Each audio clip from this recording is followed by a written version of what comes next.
Hey, it's Cassie from Curry Honda in Chicopee. You're listening to the Bax and Nagle podcast on Rock 102. Come see us at Curry Honda for the best selection of new and pre-owned vehicles. Experience the best at Curry Honda. Thanks for listening. Rock 102, Springfield's classic rock. It is 5:53 in the Beatles on Rock 102. Bax and Nagle show. Bax is out this week. Marty Caproni is here in his place. Sorry, it's my last day that you guys have with me. Sorry. It's the last day for all of us. That's it for until Tuesday. Well, Monday, actually, we'll be back Monday. Oh, Monday? Yeah. Oh, okay. Well, Yeah, what are you going to do, right? Well. So we'll be back here in the studio Monday. But Thursday and Friday, we are running a best of show. There's still a $20 dinner and a comedy show going on over at Shortstop. That's right. I hope you guys are ordering your tickets. And I will be down at Mohegan Sun. Yeah, you're going to be down there with Roadhouse. Tom Cotter, and then I'm going to be in Connecticut this weekend too. You know, Water's Edge, Guard Arts, the whole thing.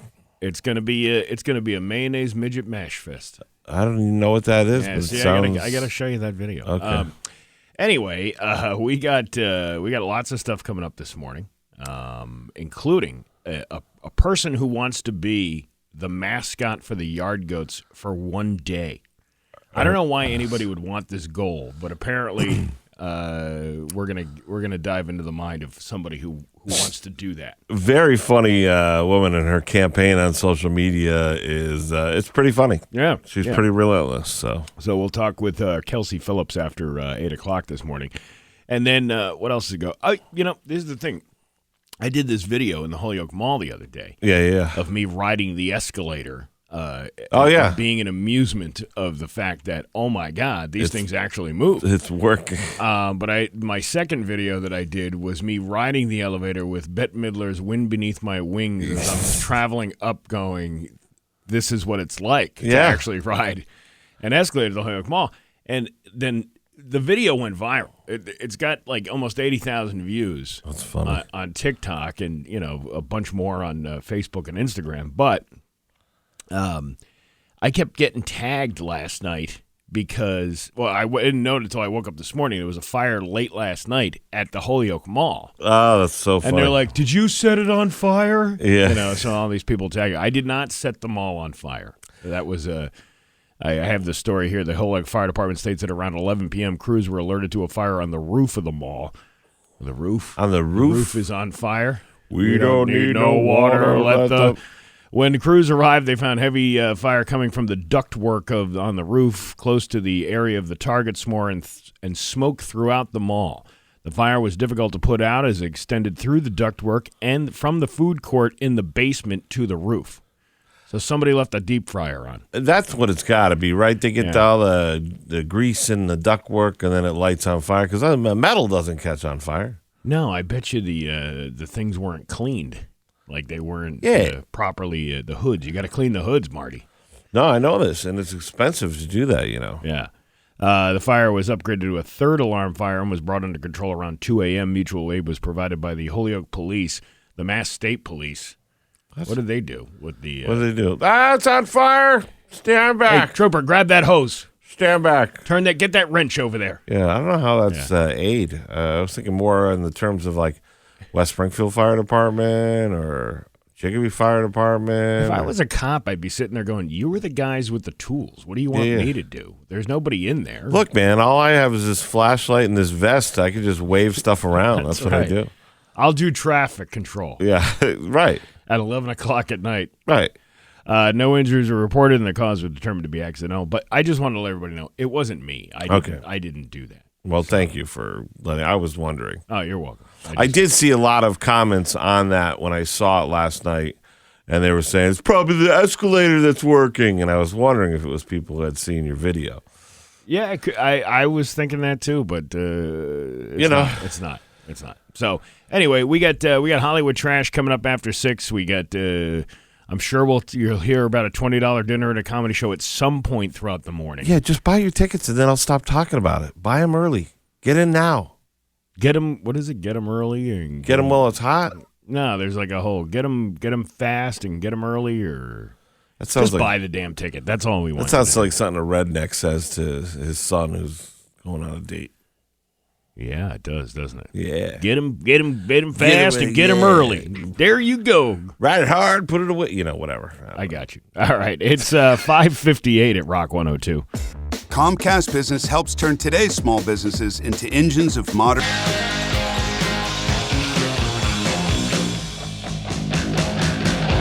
Rock 102, Springfield's Classic Rock at 610 and Aerosmith on Rock 102. The Bax and Nagle show. No Bax this week. He's on vacation, but Marty Caproni is here. Yeah, you're all stuck with me. Sorry. You're stuck with me until further notice. Yeah, well, you you're stuck with me till 10 this morning. 10? You mean... Well, whatever. 9:59 whatever time we get out of here. here. If you're gonna run with these big dogs, you gotta play the same schedule we do. You gotta just scoot out as soon as the show is over. Your Pioneer Valley forecast today gonna be cloudy with some rain showers, maybe even some snow showers, depending on where you are in the Pioneer Valley, and a high of 39. Tomorrow, sunny with a high of 38. It is 31 right now in downtown Springfield. Hollywood trash. Well, hold on a second. I gotta. It's the same thing every day. I just got to make sure I say it right. Hollywood trash. Oh, now I got to make sure I get the music's on it.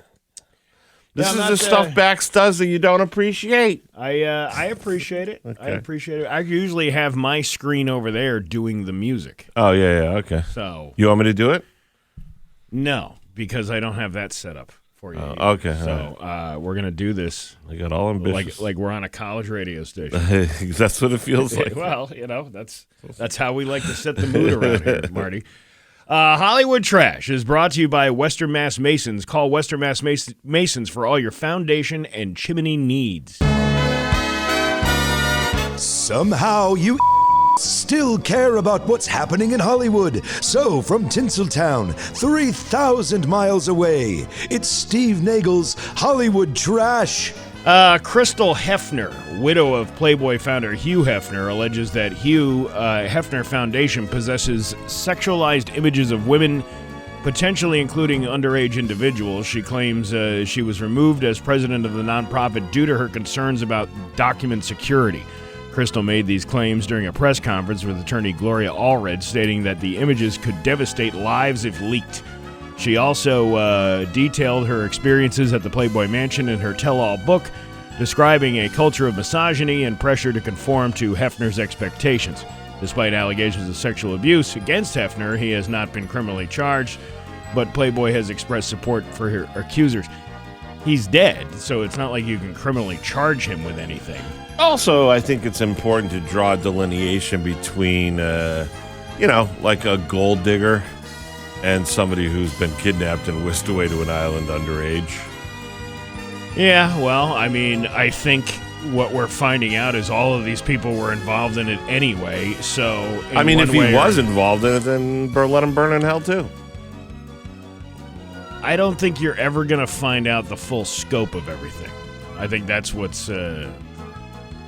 Yeah. I mean, it's kind of wild with all this stuff coming out, with the way these people were running their lives, and I can't even wrap my mind around it anymore. So I've just gone the opposite way, where I'm putting my head in the sand until something happens. Well, I had to shut it off the other day. It's too much. I can't even. It's because it's people reading emails, and I'm like, I don't know if I want to. And you're like a dad, and you have daughters, and you read that stuff, and you're I don't even think being a dad. I mean, just a human being.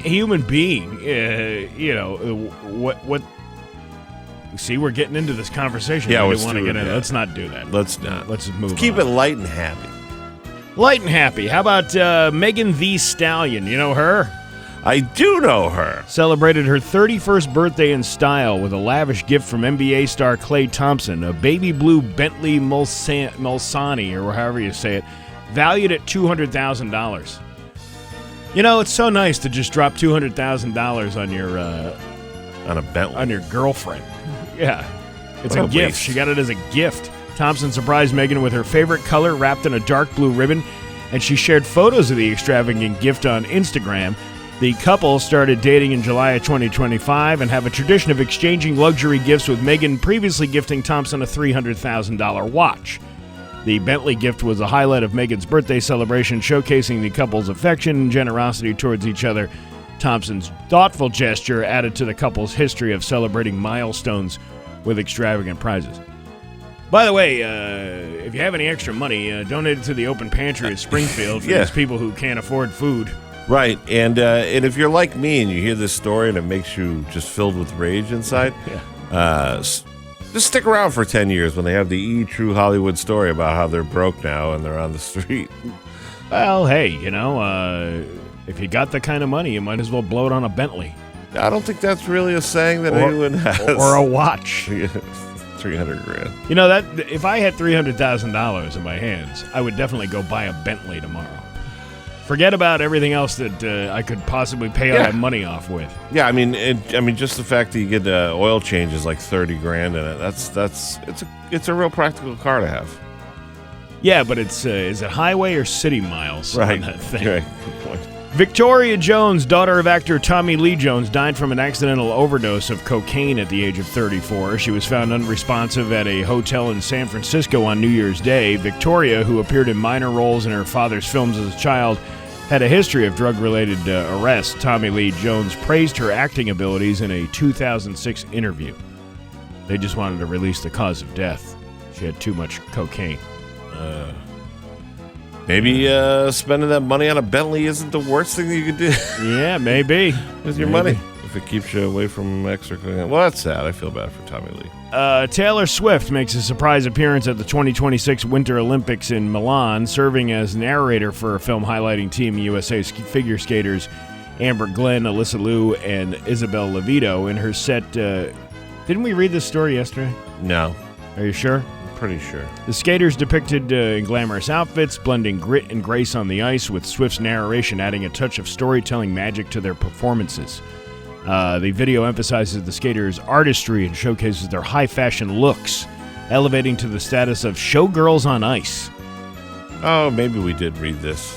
Yeah, but it was something else it was called yesterday. It was like Angels of something. I remember making the commentary that I miss the good old days of figure skating in the Olympics when somebody had a crowbar. Yeah. The old way, the old-fashioned way. Yeah. When you had a good guy and a bad guy, you had like Nancy Kerrigan was Longmeadow, and then you had Tanya Harding was like Ware. Yeah. Did you ever see that Tanya Harding movie with, what's her name in it? Margot Robbie? No. It was very good. It was very good. All right. They kind of depict those two guys who set the whole thing up as just a bunch of buffoons. Jeff Gillooly. And there was another guy. I can't remember his name. He was like the... Oh, yeah, big meathead. He was the dumb mastermind behind the whole thing.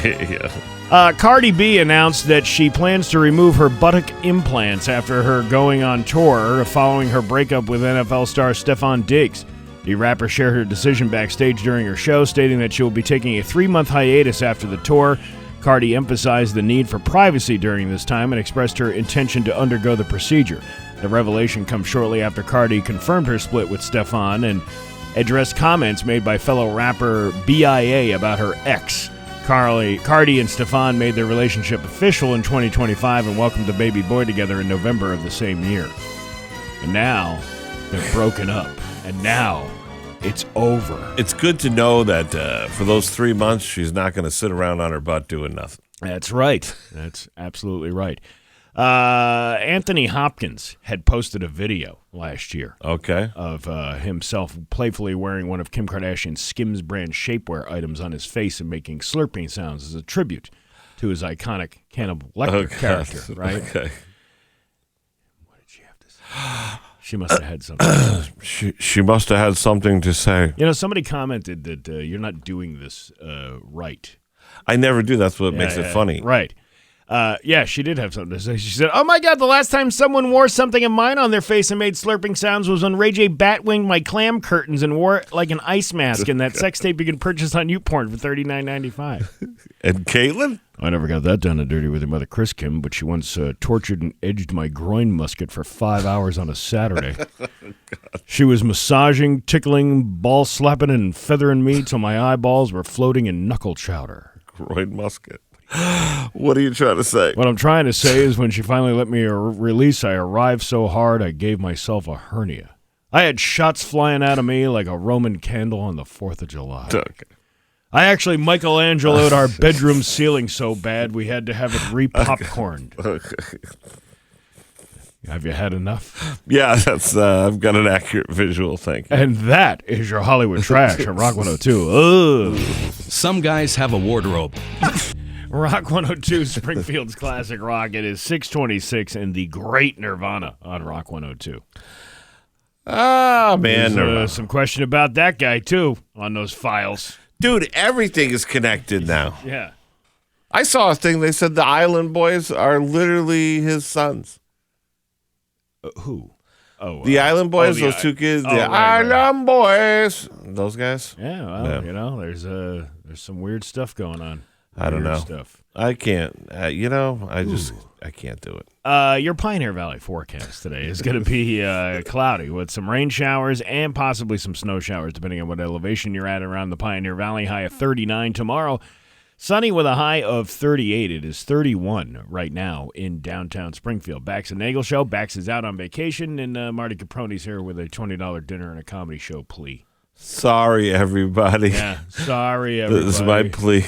Come to the show this week, and I will say sorry in person to all of you individually. Yeah, absolutely. It's actually going to be a really good show. If they've never seen Darren Rivera, or even if you have and you haven't seen his new set, his new hour, it's very, very funny. And I know there's a lot of teachers that are off this week. They're probably all sleeping, so I don't even know why I'm talking to them. But for the rest of you that want to get some friends and come out, it's going to be a good time. You know, there's probably some teachers who still get up at the crack ass at dawn, even on their day off. It's true because you can't turn it off, right? Yeah, when I'm on vacation, I can't sleep past 5 o'clock in the morning. Like, it's just one of those things where I cannot. Yeah. You're wide awake because your body's so used to doing it. Well, I will say this. When I have to fill in for this job multiple days in a row, it screws up my sleep schedule for a good 2-3 weeks because I get used, normally I got to be awake at night and alert because that's when I'm on stage. That's when the fireworks are happening. Right. I went to bed yesterday. My buddy Steve stops by my house at 4 o'clock. I'm passed out. I wake up because the dog's barking and he's calling my phone and he's like, "Hey, what are you doing? I'm outside. Come on outside." I was so asleep, I was like, I can't. I need to go back to bed because it's 4:30 in the afternoon. But I was like, I gotta get up at 4:30 for radio. No, I gotta get up in the morning. Yeah. They sound like a big giant child. Yeah, but and here's the thing. So now I'm going to transition back on Thursday, and now I got to be wide awake for Thursday night for the show, and I got to be wide awake Friday, Saturday for the shows. Yeah, but you don't have to work tomorrow morning, so you'll be all right. Right. No, I know, but but that transition back, I know I'm gonna wake up tomorrow morning. I'm gonna wake up at 4:30. Like, Oh yeah, I gotta jump in the shower. this is the worst scheduled job.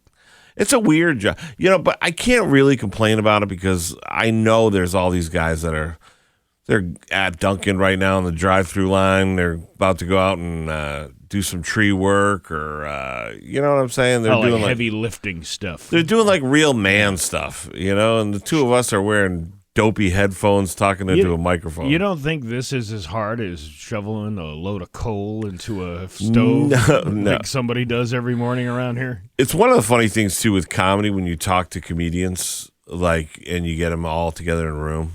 Yeah. Like real comedians, not like fake ones, like the little locals around here, but like real legit comedians that do this day in and day out. And they're just like, man, it's hard being on the road all the time. And I'm like, yeah, but are you working third shift at Bondi's Island, making sure that right. Load of whatever got caught in the pipe that you got to go up there with the pipe cleaner and stick it out? Right. Like, are you paving driveways? Are you doing landscaping? Are you roofing a house? Are you doing anything even remote? Because that's hard. Yeah. Oh my God, you got to go to the third Jamba Juice at an airport this week. Oh, you poor thing. You and your Sbarro dinners. Yeah. All right, you ready to laugh? Yeah, go ahead. Laugh.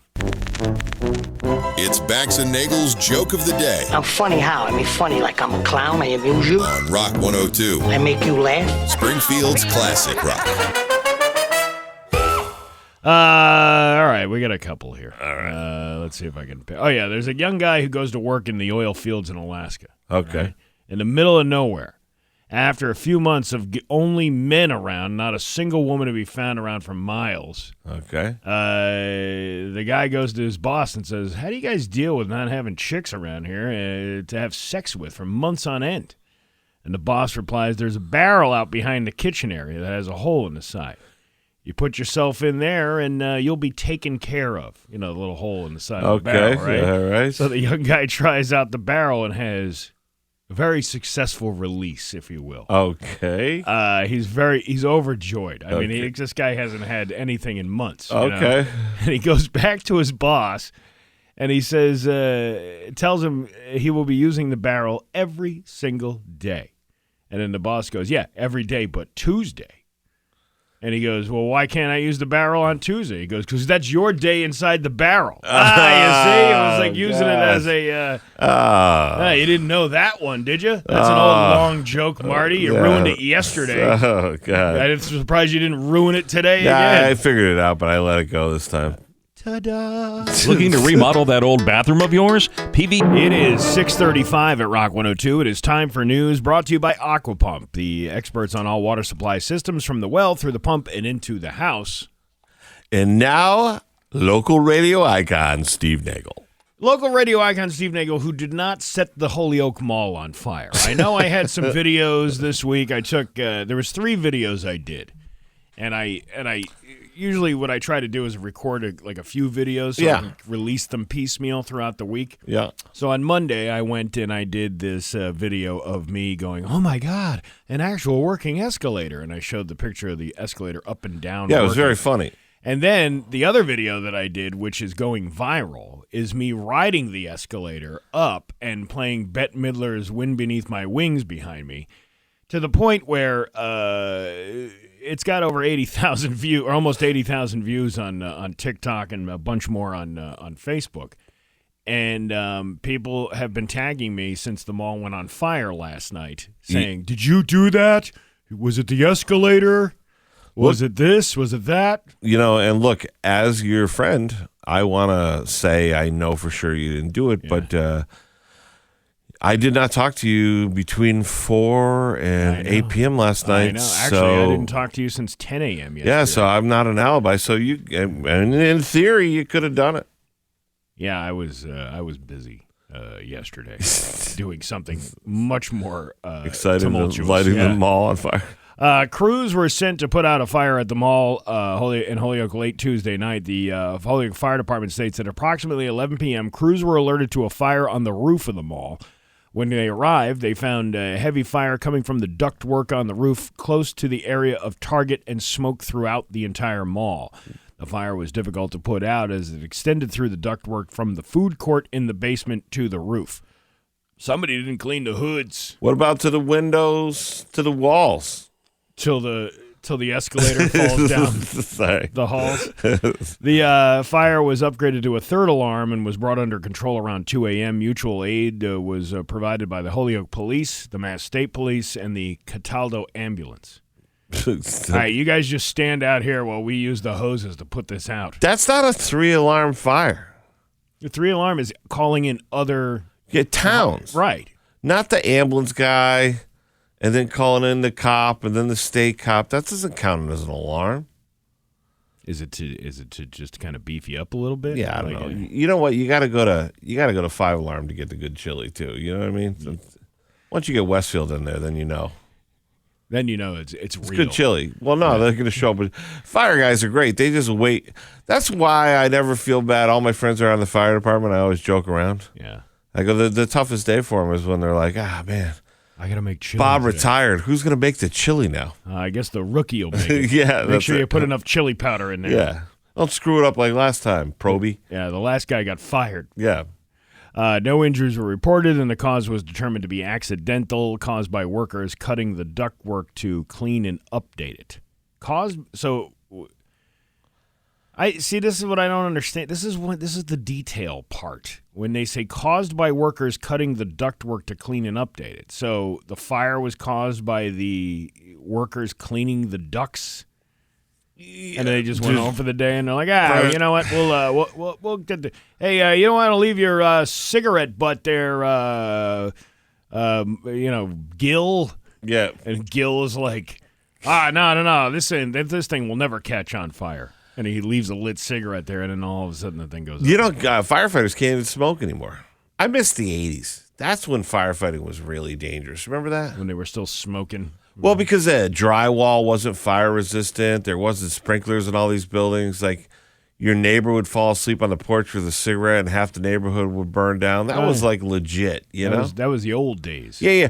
It was so scary of a job that your parents, do you remember this?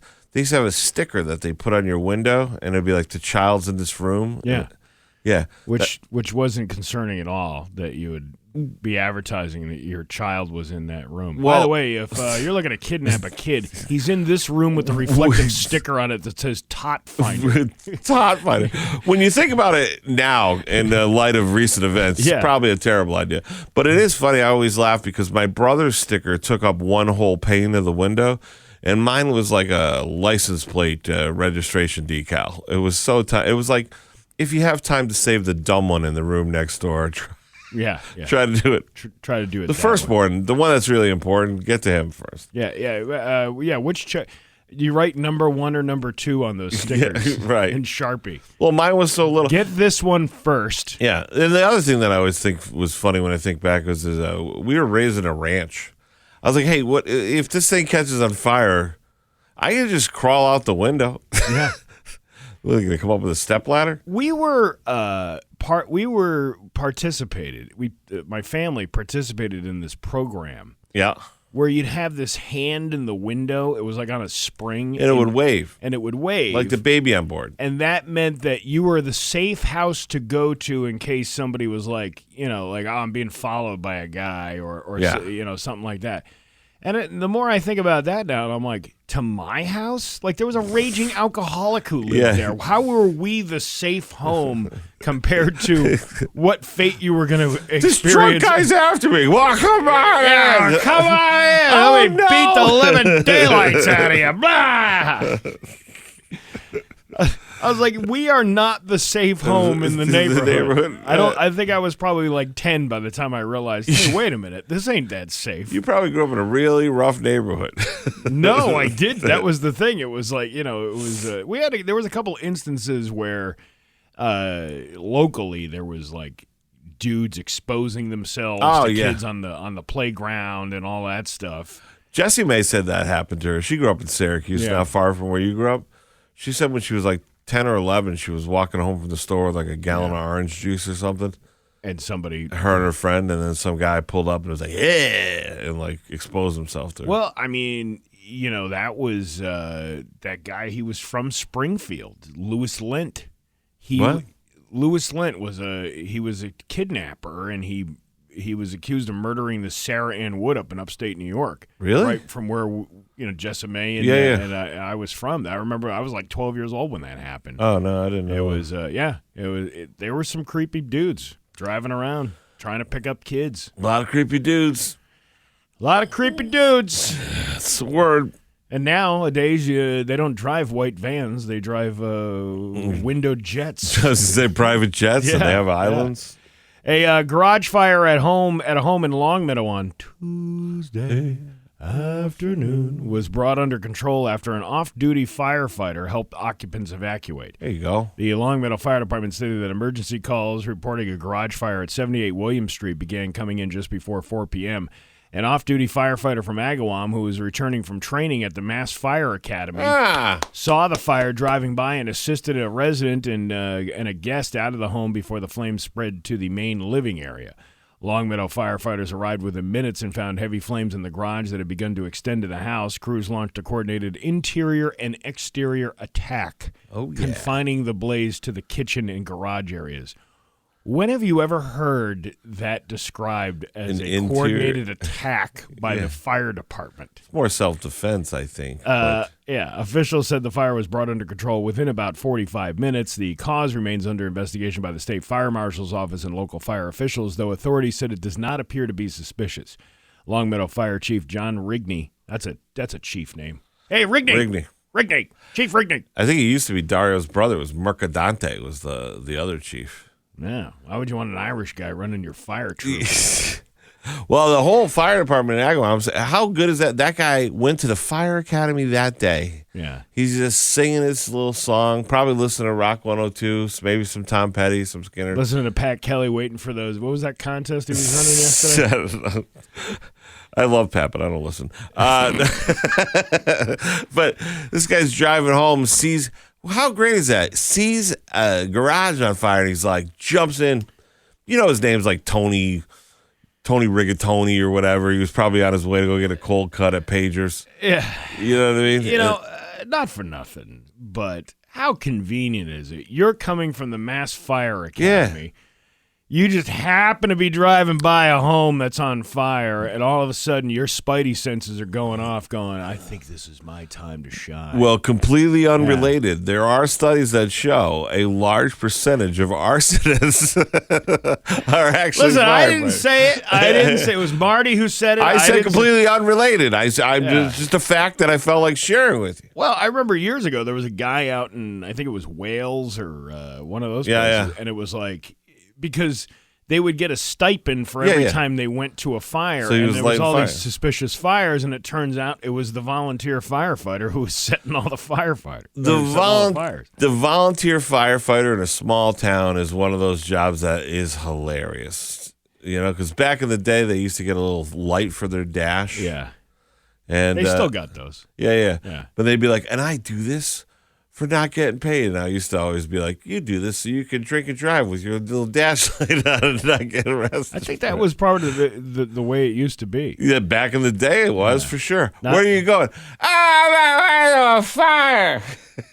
I'm going to fight fires. Come on, Bobby. You can't be driving like this. Listen, Come on, man, Bob. See, you Leave can, the car. You can go on that anti-volunteer firefighter rant all you want. I No, actually you had can't. You need experience- them. I actually had an experience with them where my house filled with smoke because of a faulty pellet stove. Did they all show up? They all showed up. Listen, man, they didn't even quit. They just ran right in the house. They didn't. There was no like, what's going on? There was like, we're going right in. And Listen. the guy ran right in the house. I'm going to put my friends in Chicopee Firefighter on notice.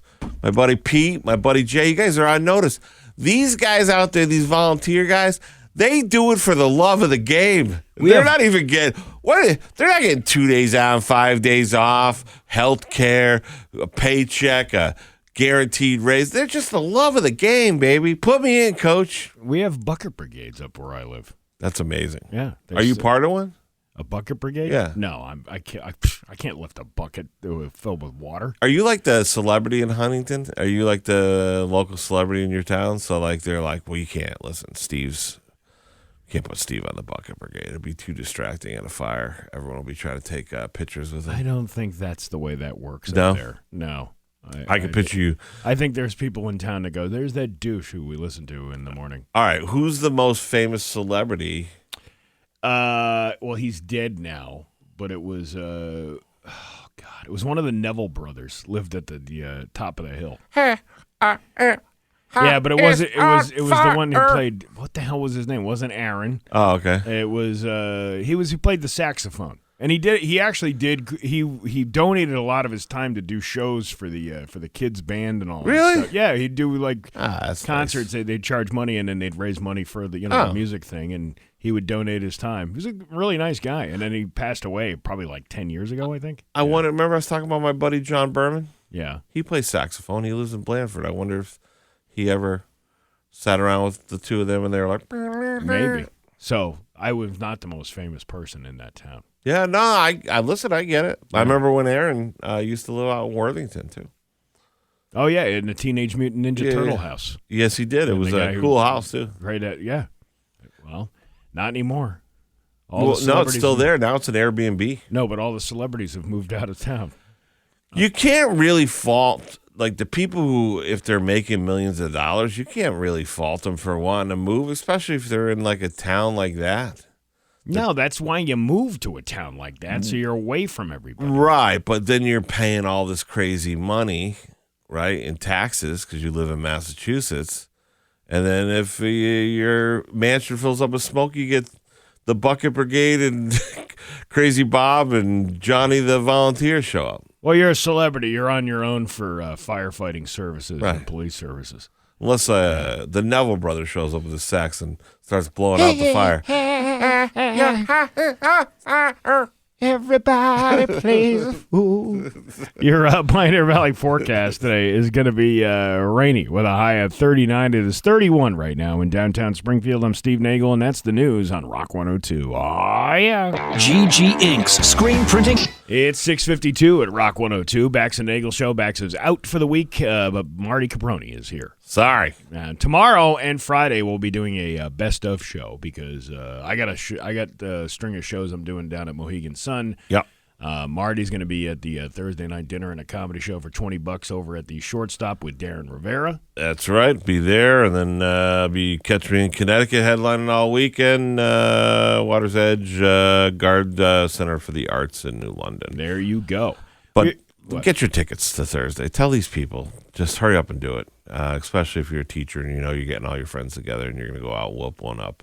Get your tickets now. It's going to be one hell of a mayonnaise midget mash fest. I don't know what that is. So You keep saying. I got to keep showing you the cartoon. We were talking off the air about because we got into the who is the famous people living in Huntington, and I told you, what did you say? Who was it? It was Neville. What did you say it was? Charles Neville was the saxophone player. But I said to you, there's probably a lot more of these celebrities living out there that are, their properties are registered under trust funds and things like that, so you wouldn't even know who's out there, especially those. Every once in a while you'll see like a big mansion like place out in the, like you can see it far into the mountain. And you're like, whose house? Who lives up there? Well, this is one of my favorite topics. I know we've done it before, and we've asked people to text in to the Route 10 Tire listener line. So 293-1021. Let's do this again because you were just. Can I say the names that you were saying where you live? Oh yeah, the Kennedy family. Yeah, it was the Shriver portion of the family. And you said Arnold Schwarzenegger used to go down and watch the Westfield River canoe races? And I didn't believe somebody when they told me that, but then when I went into the archives for the Republican and Mass Live, there's pictures of him standing on the riverbanks watching the kayaks. Steve, you'll check the road. Yeah, yes. I was banging my housekeeper inside the Huntington Country store. All right. See, that's where it's not nice. Yeah.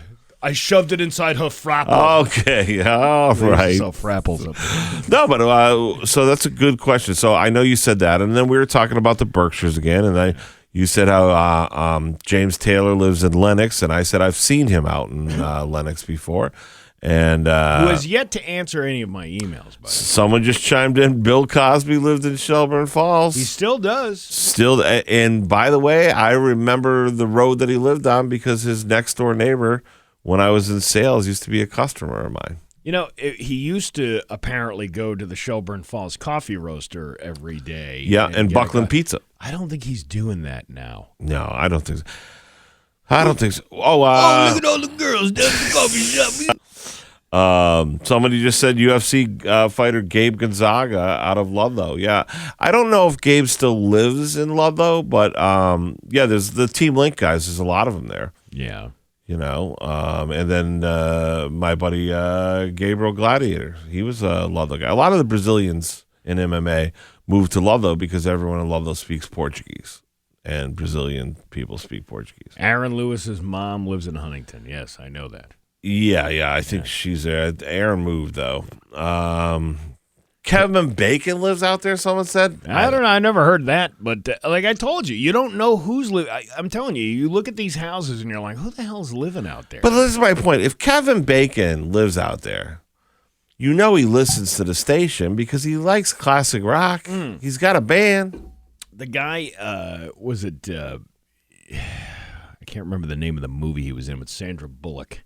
Kevin Bacon? No, there was he lives in Benjamin Benjamin Pratt. Pratt or Brat?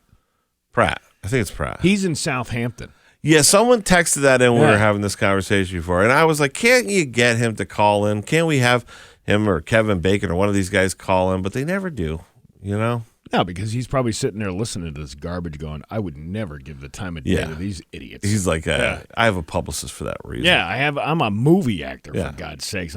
Benjamin Bradley. It's not Benjamin Bradley. Bradley. You're just making up names now. Who am I thinking of? What am I There's Pratt and Brat. There's two different names. Benjamin Pratt, I think, is the guy, right? But Arlo Guthrie lives in Washington. Now, there you go. Yeah. He wrote the song there. What was it? Alice's Diner or something? Alice's Restaurant. And that, I believe, I don't know if that song was inspired by an actual diner there. Yeah, it's still there. And I think it's, it was a little pizza place, and now it's like, it's a tiny little hole in the wall right on. There's a place called Joe's in Lenox, I think, on the way into Lenox from Lee. And I know Norman Rockwell did it in a painting or something. Justin Long and Drew Barrymore lived near Big Pond and Otis years ago. No. Kevin Bacon has a farm in Sharon, Connecticut. I don't know. I know. Do we reach Sharon? I don't know where Sharon is. That's like on the west end of the state, like halfway down. That's where Thomaston, when you'll be doing that show next month. Yeah. Sharon, Connecticut. Interesting. Drew Barrymore was up at Otis. That's weird to me. Oh, Justin Long has a house at Otis. Well, you got to think these people go on vacations places. Well, listen. Everyone's from Western Mass always slags Western Mass, but it really is. I've traveled a lot of the country. It is a beautiful corner of the world here. Oh, I have consistently said that we live in one of the most beautiful parts of the country when you talk about landscape and things like that. So people would definitely be attracted to coming up here. Yeah. Oh, see, they just said it. Yeah, it's Joe's. It's Joe's Diner. It's in Lee. That's right. Yes. What? It's a great little breakfast spot. Joe's? Yeah. And Norman Rockwell actually did one or two of his paintings there. See, this guy says he's seen Justin Long on his deck while he's boating in the Big Pond. That's cool. Oh, how about that? But you know what's cool about Western Mass? Do you like stand on the boat and go, Justin Long, I'm over here. Wave high.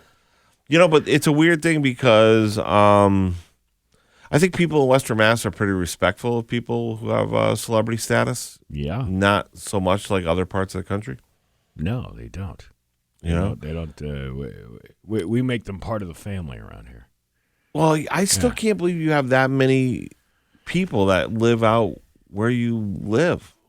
I mean, it's beautiful out there. Don't get me wrong. It's because it's far away from everybody, and it's a place to relax and hide. I do like when I go to your house. I like sitting on the porch. Yeah, I know it's with nice. Wally. I just sit there with Wally. There was a little kid that was coming by my house every day last year. Yeah. And he was like riding his bike, and he'd be like, "Hi, Steve Nagle." I don't even know who the kid was. He was just yelling at me. Yeah, we got those kids in my neighborhood, but they're usually throwing gang signs at me and coming back for you, come Caproni. Back. See you. Yeah. You're anyway. It's 7:00. It's Bax and Nagle, Marty Caproni as well. We got stuff coming up. We'll tell you more about it. It's 7:00 at Rock 102. More refreshing than a cold shower. Bax and Nagle on Rock 102. Hey. Rock 102, Springfield's Classic Rock. It is 7:12 and Motley Crue on Rock 102. Bax and Nagle Show. Bax is out for the week for vacation, and Marty Caproni's here in the hot seat. Stuck with me again, folks. Just today, though. Tomorrow and Friday will be a best of show, which I don't. Is there anything best of to talk about here? Yeah, I don't know, but that'll be hosted by the boss. The boss is hosting the show tomorrow. Whoa, the boss is? He's going to be like, hey, Bax and Nagle got this to talk about coming up next. He doesn't talk that way on air, does he? No, but he could. He could. Yeah. I listened on the way in this morning. You had the clips from the show that you missed, if you missed it yesterday. Yeah. And it was us talking about how you eat roadkill. Oh, yeah. Well, it's, we try to keep everybody's stomachs churning around. Yeah, there, and I just for the record, and I'm not going to get into the whole thing. I don't want to go into it, but I think everyone would agree with me that culinarily, you have no ground to stand on now. Somebody did send me something really good. One of our Connecticut listeners sent me a clip of Capitol Lunch in New Britain. Oh, really? Have you ever been there? No.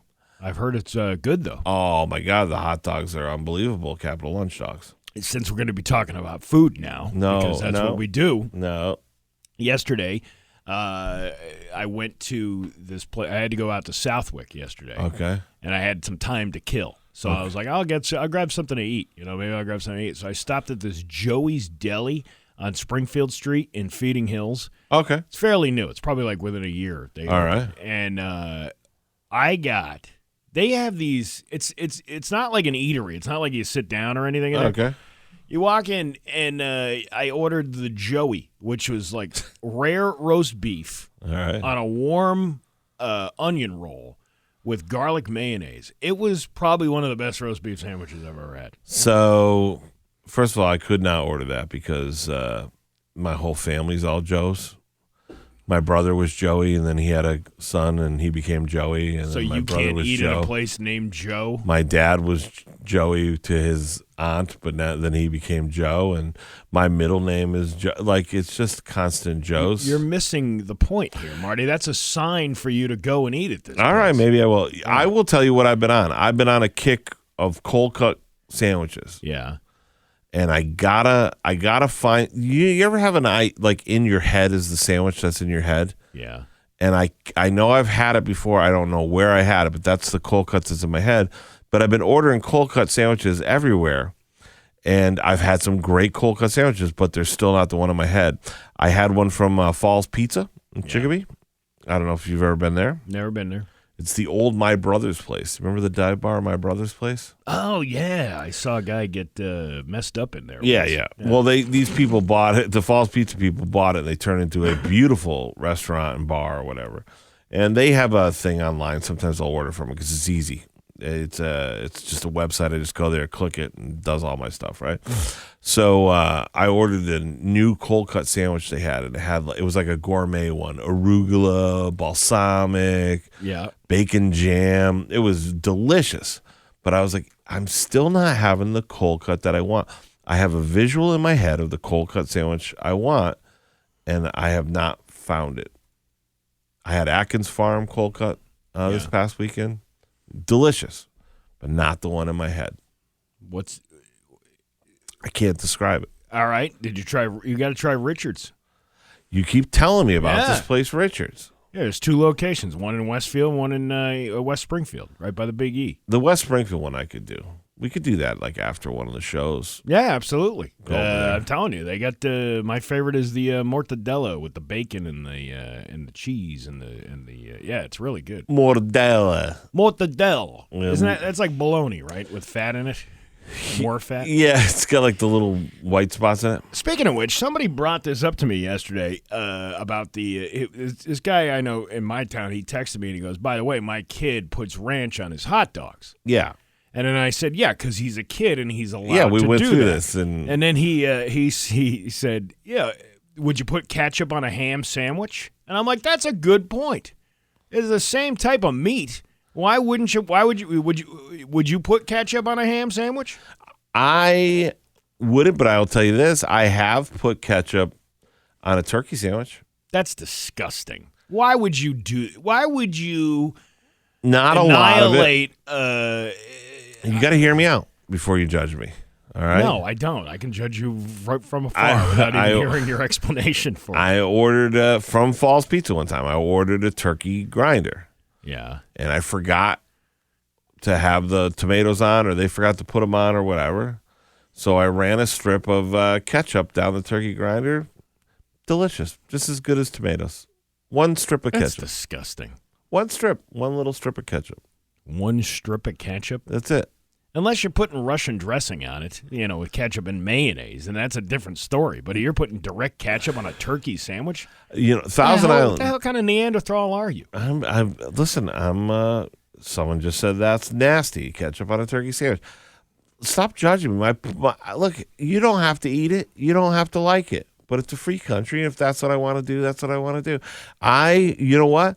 One of my favorite sandwiches of all time is the Denny's Superbird. Do you remember that sandwich? Yes. Yes, I do remember the And it Denny's would Superbird. not sound like a legit sandwich if someone told you you're going to put Thousand Island dressing on bacon and turkey and a grilled cheese. But that's it's more delicious. But that's more like a Reuben. Right, but a Reuben's corned beef. Yeah, but it's a different taste when you're putting mayonnaise, mixing it in with the ketchup. It's not if you're putting direct ketchup on a piece of turkey. That's a sin. I don't know how you walk around proud of yourself doing something like that. Listen, I'm not going to read this on the air because I don't want to. I don't want to upset your Richards. Yeah, but you just got a text in there from a listener. yeah, You see that? yeah. That's not true. Okay. Yeah. All right. So yeah, that's not true at Yeah. all. Well, then I'm gonna go there and try it. Yeah, you should try it. You know what else has a good sandwich? Is Pagers. They have a giant sandwich. I just need my cold cut. I'm going to go to my buddy Ronnie at Lanzarado's. I'm going to ask him for a cold cut, see if he makes the one that I want. Here's a good one for you. Marty, have you ever put butter on a Pop-Tart? It's so freaking good. Butter on a Pop-Tart. I could see that being good. That's the Family Guy song. What? Have you ever put butter on a Pop-Tart? It's so freaking good. Is that really a Family Guy song? Yeah. Let me see if I can pull it up. Butter On a Pop-Tart? on a Pop-Tart. It does sound It was good. when Peter and Quagmire went on their singing tour. Oh, see, Jen says it makes sense. Thank you, Jen. Let's see if we can pull this up. Butter on a Pop-Tart does sound good. Yeah, here you go. Ready? Have you ever put butter on a Pop-Tart? It's so freaking good. It's Have great. you ever put butter on a Pop-Tart? If you haven't, then I think you should. I was sitting in the kitchen one day and I was itching to fill out my belly with the piping hot jelly of the best damn treat in the world. He's talking Pop-Tarts. And I saw a stick of butter and it almost made me shudder and scream like a baby girl. I don't want a giant penis or a rocket trip to Venus. I don't want to win the lottery. I just want to squat and gobble till I'm dizzy and I wallow in a butterfruit Joe's hot dream. So I put butter on a Pop-Tart. Okay. See? All right. You got to put butter on a Pop-Tart, Marty. Yeah. It's so freaking good. You know what? If anyone from Family Guy's listening, please do one. Putting ketchup on a turkey is just like a tomato. Yeah. Speaking of food, in a 10-page ruling, U.S. District Judge John Tharp in Illinois said the sports bar franchise Buffalo Wild Wings can continue to call its popular menu item boneless wings even though they are essentially chicken nuggets. A wing lover by the name of Eamon Halem filed a lawsuit in March of 2023 claiming violations of the Illinois Consumer Fraud Act over Buffalo Wild Wings, calling them boneless wings instead of chicken nuggets. Tharp decided Tuesday there wasn't enough meat on the bones of his argument. Boneless wings are not a niche product for which a consumer would need to do extensive research to figure out, Tharp wrote. Instead, boneless wings is a common term that has existed for over 2 decades. Yeah. Helm did not drum up enough factual allegations to state such a claim, though he has standing to bring the claim because he has plausibly alleged economic injury. He does not plausibly allege that reasonable consumers are fooled by Buffalo Wild Wings' use of the term boneless wings. Still, Tharp is allowing Helm to amend his initial complaint by March 20th in case he can provide additional facts about his experience that would demonstrate that Buffalo Wild Wings is committing a deceptive act. Yeah, the deceptive act is it's good food. This is just my opinion, and I'm going to say it because I don't want to get sued. But you got to be an idiot if you're going to tie up the court system with that. You know what I mean? Like the judge should be able to come off the bench and just take that little gavel and smack it on your hands. Yeah, but or hit you on the head with it. You know, I guess if you are a litigious person and want to take people to you take their words the way they were saying them. I mean, I don't know. Everyone nowadays always says that's everyone's thing. They're like, you should sue. That person said something wrong about you. You should sue. You're like, do you know what a pain it is? To go and sue somebody. To go and sue somebody. It's such a pain. Well, it depends on what you're suing them for. Yeah. You know. I mean, I've thought about suing a few people in my time. I mean, a lot of these ambulance-chasing lawyers know that they're going to win no matter what. That's why they say, yeah, we win all of our cases. Yeah, because most of the insurance companies are going to settle with you out of court anyway. Right, because, it costs them more to defend it than it does. But why are you so boneless wings you're going after? And by the way, he went after Buffalo Wild Wings because they have the money. Well, that's where you usually go when you want to sue somebody. Right, stupid. Yeah. Stupid. Well, that was a great chat. It's 7:23 at Rock 102. The Rock 102 app. Download it and take Springfield's classic rock wherever. Stream The tradition. Google Gio's Pizzeria today. 7:33 at Rock 102. It is time for news. And then, And now, local radio icon, Steve Nagle. we got to record you saying that. That way we can just play it. Okay. Like an intro. All right. Like Pat Kelly 20-minute long intro for the news. In a world, one man. I don't think he does that anymore. I think he got rid of doing that. Oh. But either way, here we are with the news. All Are right. you ready? Let's rock and roll. The Holyoke Mall was on fire last night, and no, it was not me. Because everybody kept tagging me. I did that Holyoke Mall video of the escalator working, and it's going viral. Yeah. And so now they're like, did you set it on fire? No, I did not. Crews were sent to put out a fire at the Holyoke Mall late last night. The Holyoke Fire Department stated at approximately 11 p.m., crews were alerted to a fire on the roof of the Holyoke Mall. When they arrived, they found heavy fire coming from the ductwork of the roof close to the area of the Target store and smoke throughout the entire mall. The fire was difficult to put out as it extended through the ductwork from the food court in the basement to the roof. It was upgraded to a third alarm fire and was brought under control around 2 a.m. Mutual aid was provided by the Holyoke Police, the Mass State Police, and the ambulance company. It's not mutual aid. Yeah, mutual aid is another fire truck. Yes, from a different town. Different town. No injuries were reported, and the cause was determined to be accidental, caused by workers cutting the ductwork to clean and update it. The Holyoke Mall stated on social media that the interior common areas of the mall, including the food court, will remain closed today. Anchor stores and retailers or venues with dedicated exterior entrances will be open. So you can still go to the Target. The roof is on fire. We don't need no water. There you go. Okay, there you go. Good right. times. Yeah. Yeah. So, but I did not start the fire. That's what you said. Jim Malone, Pat McGowan, Tuscanini. Sorry. Yeah, Billy Joel. I don't know what you're talking about. You didn't start the fire. Yeah, I didn't start the fire. Yeah, all right, okay. Didn't you hear that other horrible remake of that by? Oh yeah, with all the updated terrible things. Now they're gonna have to do another one. Yeah. The truth. The we'll truth. have to do the truth. The truth is on fire. We didn't start the truth. Yeah. Emergency crews responded after a car hit a parked car and a pharmacy on Monday morning in Granby. The incident occurred on East State Street shortly after 9 a.m. Officials said one person was hurt and taken to the hospital, taken to an area hospital to be evaluated. The pharmacy sustained minor damage, but the building commissioner will inspect the property. We also know a medium-sized dog in one of the cars got away and is now missing. Oh no! It's black and gray and wearing a red and orange colored collar. It's scared from the accident, so if you see it, you're asked to not chase it and instead text the Granby Animal Control at 413-575-1994. Save the dog, please. Yeah, forget about the building and the car. No, Get the seriously. dog. Really, honestly. Yeah.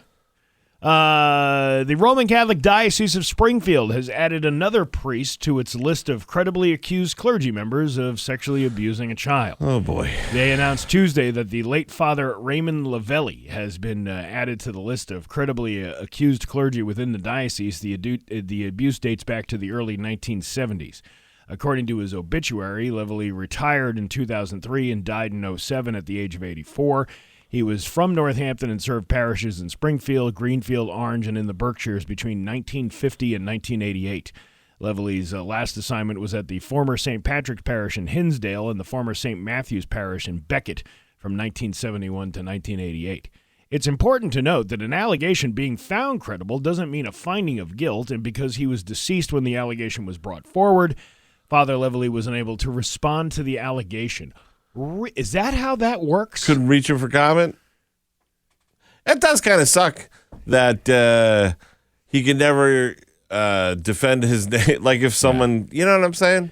However, a diocesan review board has found it to be credible. All right. An additional credible finding against the late Father Andre Corbin and the late Father Placid Kazarek has also been added. The diocese is encouraging anyone who has information on the misconduct to report it. Okay. Yeah, he's dead. They did the old shuffle. That doesn't mean he did it because he's not available for comment, but he did it. That's what we found it to be. That's what they're saying? Yeah. Heating assistance for many local families has run out with weeks of winter weather still ahead, leaving some households scrambling for ways to stay warm. The Valley Opportunity Council, which helps approximately 20,000 local households stay warm each winter, may have already surpassed that number this year despite it only being February. Many families have already burned through their benefits due to what officials call a perfect storm of circumstances. I haven't seen anything like this. The number of people running out of benefit and how early they run out is concerning, said Melissa White, director of programs at Valley Opportunity. Is that her voice? That's I didn't watch the story. There are three issues hit simultaneously to create the shortage. The federal government shutdown delayed funding for weeks, and when the money finally arrived, there was less of it available. So what that would mean is if my benefit level last year was maybe $800, maybe this year it's $500. Then came the brutal cold. Week after week, bitter temperatures drained heating budgets faster than expected, leaving families who rely on LIHEAP for the low-income energy assistance program without options. Most affected are seniors on fixed incomes. Families with young children or people with medical needs. White said some are turning to unsafe and expensive alternatives to stay warm. If you can't heat with oil, you try to use your electric heaters. You heat with your oven, none of which are great ideas, but also just creates additional expenses. So if you're creating kind of an additional bill that you weren't prepared for, she explained. Why does she sound like McGruff the crime dog? Go ahead and take a bite out of crime. So we don't have money for people to heat their houses, right? No, but you want to fund sure. A private jet to a tropical island for a rich guy. Daycare. You want a Somali daycare? Open one up. Yeah, do it. Hey, you knock yourself out. Hey, how about the fact that, and I'm just going to throw this out there without being political because I don't think this is any party either way. How about the fact that we, the people of the Commonwealth, voted overwhelmingly for an audit of the governor's office and Beacon Hill and the politicians. Mean the one that hasn't happened yet? Yeah, and they just do what they want anyways. Isn't that cool? Well, it's a long list all the way. It's a long way to the top if you want to rock and roll. Yeah, what are you going to do? What are you going to do? The whole chain, it's got to go all the way up. It's just monkeys pooping on each other all the way up that ladder. Maura Healey's about halfway. I see, and I don't even know her enough to comment good or bad. I just know that if you're in charge and everyone votes that you do something, you would think that you have to do something, but I guess you don't. Yeah, but that's what government is now. We don't follow what people want. We follow what we want. Yeah, who cares about these working folks? These guys, the people I'm talking about this morning that I'm saying that are in Dunkin' Donuts in line because they're taking down a tree and they're doing this and they're doing that. Yeah, who needs it? Who needs it? They just do what we want, I guess. That's a smoky aroma fills the air in Springfield's Forest Park neighborhood, and it's nothing to call the fire department about. This is the place I was telling you about. Top Fusion Smokehouse on Dickinson Street. It's not your typical barbecue joint. The smokehouse is said to be the first in Springfield. The smokehouse is essentially just the way the meats are cooked, so most of the meats are smoked, so you put it in the smoker. It takes hours to cook. It's a lot of preparation, and it's a lot of knowing and a lot of learning. Everything is low and slow at the smokehouse, said Siren Wheeler, owner of Top Fusion Smokehouse. Wheeler added that he looked around and found a gap in the local food scene. I looked around, and there's not a lot of smokehouses or that type of food around here. There's a lot of different cuisines here, but there's not a lot of smokehouses, so that's what made me got into smoking. See, now I want to try the place. What's it called? Top Fusion Smokehouse. It's on Dickinson Street. Now I want to try. I like a good barbecue. Wheeler recommends the brisket mac and cheese. Ooh. It would be the brisket mac and cheese. The reason I say that is because everybody loves our mac and cheese, and then everybody loves our brisket. So it's the best of both worlds, and then you got everything going on at once. I don't know why anyone would be thinking stuff. Well, I guess I know why the people would think stuff's on fire, but I don't know why anyone will complain. That's got to be the most pleasant smell that's come out of Dickinson Street in a long time. What are you talking about? There's plenty of good smells. You don't think those roller dogs at the Cumbies are creating an aroma throughout the air? You don't think so? No. You get smoked meat. That's a nice smell, smoked meat. I like smoked meat. You just saw my face and you did it? A man in Kentucky who won the $167 million Powerball jackpot last year has been arrested again. In April of 2025, James Farthing made lottery history by winning the largest prize ever awarded in Kentucky. He won on a Saturday, but by Wednesday he was arrested and accused of assaulting a police officer in Florida. Why not? He was then arrested again last week. Deputies responded to a home on February 11th after a woman reported people at the home had a weapon and wanted to hurt her. When officers arrived, they found marijuana and a gun. James Farthing allegedly picked up the woman for a prearranged meeting. She told police she felt pressured by him to take a gummy. While she was being questioned by police, Farthing allegedly texted her, "Why would you do this to me? Unreal. I'd never hurt you." He was arrested and charged with intimidating a participant in the legal process. He's due back in court on April 2nd. This is the problem when you get somebody who's never had any kind of income. Do you know how much 160, even with taxes and everything else? Even if you got half of that, $40 million. Yeah. In Kentucky? You could buy a house for like $12 in Kentucky. Yeah, you figure by the time taxes, you basically get half of that amount. So good for this guy. He's out there living his best life. He's realized that there's two standards of legal systems. Yeah. The people who have money can do what they want, and he's like, yeah, baby. I'm Kentucky Epstein rich, and he's just out here living his best life, getting arrested like crazy, paying lawyers. Yeah. So he win $167 million. You cut that in half because basically by the time you take everything home, it's 80. Then you taxes. Then another taxes, 40. so you get $40 million in Kentucky. Yeah, you are the richest mofo walking around in Kentucky. Yeah. It's like you and Mitch McConnell. I'm gonna get this gal a gummy, and we're going. We're crazy. We're going on a Kentucky midnight ride. Yeah. That was like the guy back, I think it was like 2003. He won the initial, I think when it got over $100 million. Yeah. Those jackpots. I think it was a Powerball or Mega Millions. That's when everyone plays. This guy in like North Carolina, he won like $300 million or something like that, and he lost it all. Like, he lost all of it because he was, and then it was time he was arrested at a strip club because he got his ass kicked from he had $50,000 in a bag in the back of his car. It's like, no, dude. Like, he's living his best life. There's other ways to live. They can't say this enough that if you win Powerball, you're supposed to make a trust. Yeah. Put the stuff into a trust and then get some credible financial advising. From a bunch of different people. Like, don't just stick with one account and have three. Yeah. Have three lawyers. Have this, have that. Yeah. And don't have a financial advisor, have a fiduciary, because the fiduciary you actually pay for, but they are to work only in your behalf, not the behalf of an investment company or someone else. I put the douche in fiduciary. You are a fiduciary. Yeah, is that what they call each other when they're walking around? Hey, it's fiduciary.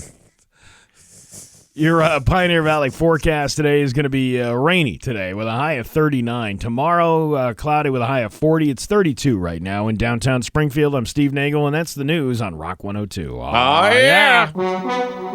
Rock 102, Springfield's classic rock, 753, and Led Zeppelin on Rock 102. Bax and Nagle show. Bax out for vacation. Marty Caproni's in the hot seat over here, and I'm sure there's a $20 dinner and a comedy show to promote tomorrow night over at the Shortstop Get your tickets now. Stop making us wait. They're having meatballs and pasta and bread and salad. Yeah, and it's gonna be good. It's Darren Rivera is gonna be closing out. He's gonna be doing a long set. Very, very funny. Should be awesome. I'm just reading the story here from the Irish Star. RFK Jr. has teamed up with Kid Rock in a bizarre video campaign promoting the U.S. Secretary of Health and Human Services Make America Healthier Again, or MAHA initiative. Yeah. The 72-year-old health secretary shared the video titled Secretary Kennedy and Kid Rock's Rock out workout on X with the caption, "I've teamed up with Kid Rock to deliver 2 simple messages to the American people. Get active and eat real food." The video, which sparked suspicions of AI, shows RFK Jr. and the 55-year-old controversial Detroit rocker working out shirtless and drinking whole milk while soaking in a hot tub to his song Ba Wataba. Ba de ba ba de ba de ba. Somebody got mad at me for making fun of him. Oh, I don't like when you make fun of RFK Jr. Oh, that's funny. How could you? I mean, it's.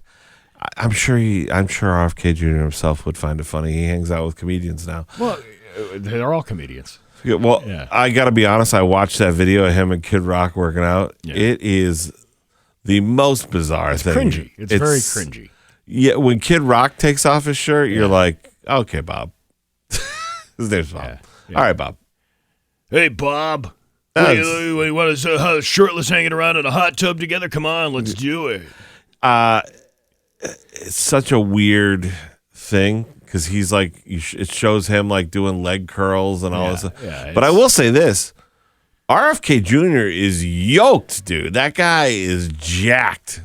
Yeah, but it's also, when you're telling people to eat healthy, and then you turn around and they're like, oh, by the way, another load of radioactive shrimp just came into your food supply, and this one's got listeria, and this one's got this and that. And then he goes, eat healthy food. Yeah. Well, if your supplier is not giving you healthy food, where are you supposed to get it? Well, no one can afford to eat healthy food nowadays. So that's probably one. And in fairness, that's one of the things that I think he's doing that is kind of good. He's trying to get the dyes and the artificial crap out of food.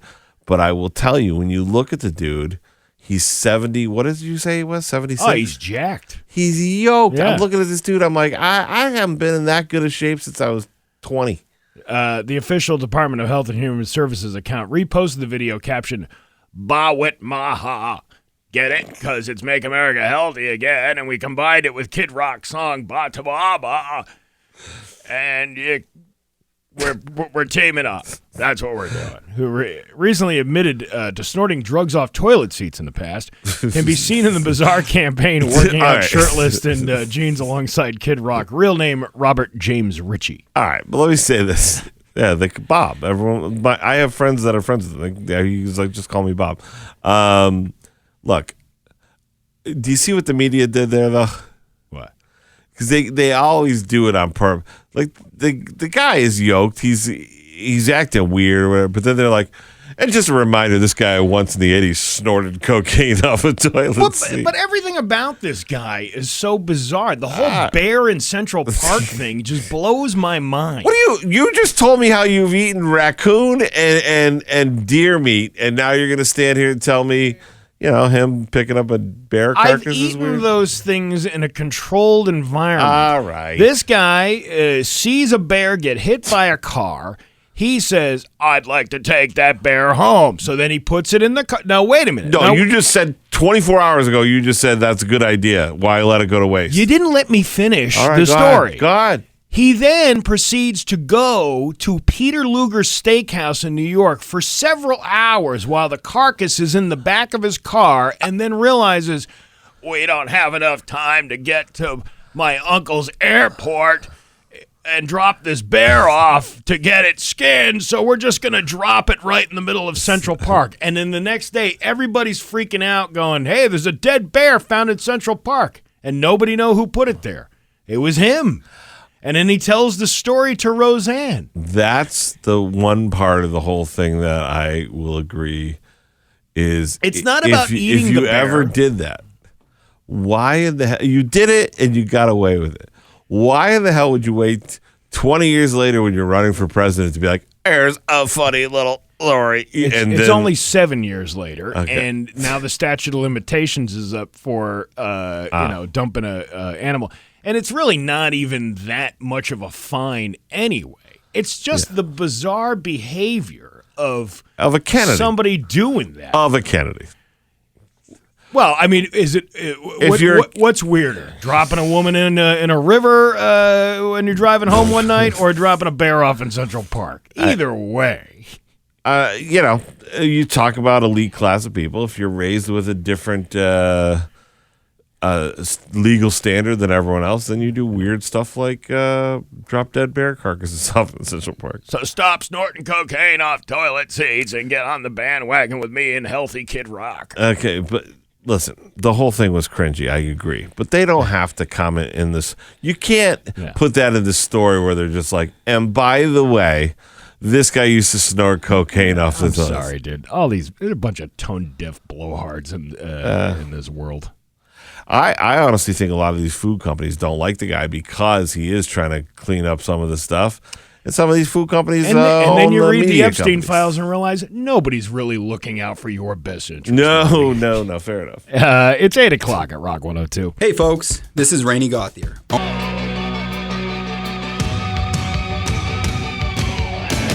Rock 102, Springfield's Classic Rock is 8:12 in the great Billy Idol on Rock 102. Your Pioneer Valley forecast today is going to be cloudy with some rain showers, high of 40 today. Tomorrow, another cloudy day with a high of 40 as well. It is 33 right now in downtown Springfield. It is the Bax and Nagle show. Bax is out on vacation. Marty Caproni is here in the hot seat with us this morning. Sorry, everybody. And you kind of made me privy to this person. It's a multifaceted content creator. Yes, as I came up with that myself, who wants to be the Yard Goats mascot for one day. Correct. And on the phone with us right now, let me see if we can get her on here. This is Kelsey Phillips. Good morning, Kelsey. How are you? Hi, guys. I'm good. How are you? We're doing great. Now, tell us where this inkling came from that you wanted to be the Hartford Yard Goats mascot for one day. Why? I mean, listen, we all can have dreams, right? Some people aspire to be doctors. Some people aspire to be famous, and I just aspire to be a Hartford Yard Goat for a day. All right, well, that's fair enough. But you've been making these videos on your Instagram page, and your plea. Has the Yard Goats seen any of these videos? I know you mentioned in one video that they did see it, but nobody contacted you. Yes, so they have seen every single one. But I do have a huge development for you guys. Oh. All right. I know. So yesterday, the Yard Goats actually reposted one of my videos with a poll asking if the people want me to be the mascot for one game.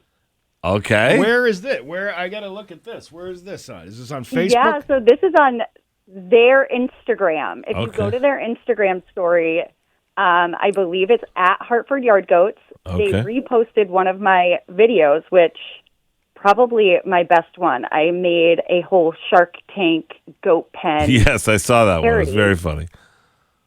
Thank you. So they reposted it with a poll: do we let her cook or let Choo Choo stay? And what is the result so far of that? Do you know? Last time I checked, it was 73% said let her cook. Yeah. I'm not good at math, but like the other 20-something%, I'm deeply hurt and offended. I believe it's 27%. Is it? Probably. Yeah. But, again, math's not my strong suit, which is why mascotting is like perfect. That's good. You don't need math really to be a mascot, And I don't have to talk, and it's like the two things I'm not great at. Oh, you're a good talker? You're doing just fine. Yeah. Well, that's because I'm talking to friends. Okay. Well, so here's one for you. The team has two mascots: a green male goat named Chompers, and the blue female goat Choo Choo. Now, yes. Are you opposed to, if Choo Choo does not want to yield to you for a day, becoming Chompers for a day? I will take whatever they're willing to give me. Oh, well, there you go. So you got an open mind. As long as I can be a Yard Goat, yeah. it's whatever they want to lob my way. This is Kelsey Phillips with us on the phone this morning. Kelsey, what is your previous experience of being a mascot for anything?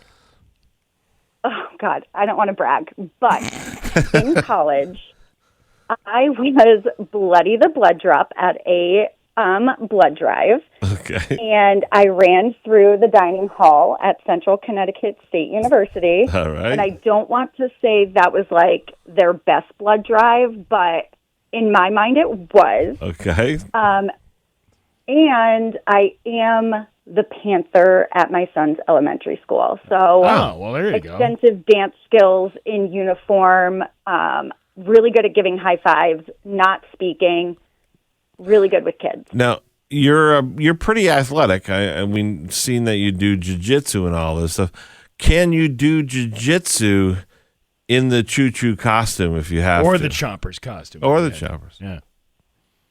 This is a great question. And in my mind, I fully believe I could. All right, what if you So were... not only are they... No, keep going. Not only are they getting a mascot, but I feel like they're getting built-in security as well. Yeah, I would see that as too. I saw some of your chokeholds on your videos in there. Yeah. You can lay down. You can lay down an opponent like you're dropping a big bag of weight right on the floor. I like to think so, but you should see some of the people I train with. They are so much better. Like, it's embarrassing, but thank you. And shout out to my gym, Manchester BJJ and Hebron BJJ. They are fantastic. I love them. But yeah, I like to think I could take someone out and keep them out. Well, this is my thing. You have an advantage if another team's mascot gets a little squirrely with you. I don't know if it'll be a squirrel, but it'll be something. If it gets a little squirrely, you can just choke it out or break its arm or tap it out. Right? Absolutely. And that actually I think we should just forego the game, maybe do a WWE Right. There we go. mascot wrestling match. We call it the meet on the mound, and you guys meet on the mound, and you face right off right on the mound. This is genius. Yeah, listen, the other thing, this is self-serving for us too, because we are constantly trying to tell people how we have good reach into Connecticut. But Connecticut, businesses generally in Connecticut, they almost pretend that we don't exist. So this is a good message to send to the yard goats that your boys over here, you know what I'm saying? Your boys up the road, we got a lot of listeners that could come to the park and support the yard goats and your bid to be a mascot.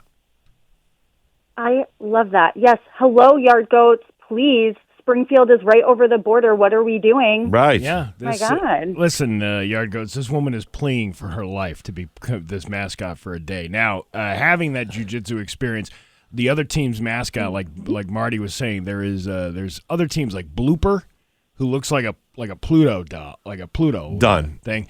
Right up. Louie, who is the Bowie Bay Sox.